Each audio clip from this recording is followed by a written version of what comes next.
বলিউডের ইতিহাসে এক অনন্য অধ্যায়ের পরিসমাপ্তি ঘটল। মাত্র ১২৫ রুপির মাসিক বেতনের এক সাধারণ রেলকর্মী থেকে তিনি হয়েছিলেন ভারতীয় চলচ্চিত্রের আইকনিক তারকা। ১৯৬০ সালে বড় পর্দায় পা রাখা ধর্মেন্দ্র পরবর্তী ৬ দশকে নিজের ক্যারিশমা, পরিশ্রম ও অদম্য আগ্রহ দিয়ে বদলে দিয়েছিলেন বাণিজ্যিক হিন্দি সিনেমার।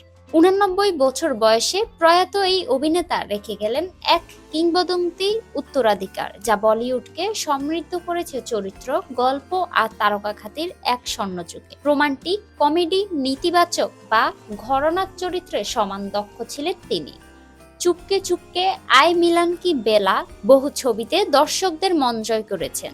শোলে ছবির বীরু চরিত্র এখনো ভারতীয় চলচ্চিত্রে ইতিহাসের অন্যতম স্মরণীয়। হেমা মালিনীর সঙ্গে তার জুটি ৭০-এর দশকে ছিল বলিউডের সবচেয়ে জনপ্রিয় জুটিগুলোর একটি।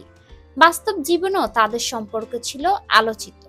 দুই ছেলে সানি দেওল ও ববি দেওলের সফল ক্যারিয়ার গড়ে তুলল বড় ভূমিকা রেখেছেন তিনি। ধর্মেন্দ্র প্রযোজক হিসেবেও সফল ছিলেন। সানি দেওল অভিনীত ব্লকবাস্টার ঘায়েলের প্রযোজক ছিলেন তিনি।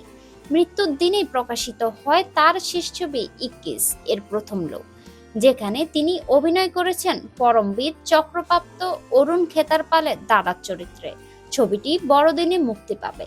বলিউডে তার অবদান স্মরণীয় হয়ে থাকবে। ধর্মেন্দ্র রেখে গেলেন এক অমর উত্তরাধিকার, যা ভারতীয় সিনেমাকে সমৃদ্ধ করেছে নতুন ভাষা, নতুন নায়ক ও অনন্য তারকা খ্যাতির মাধ্যমে।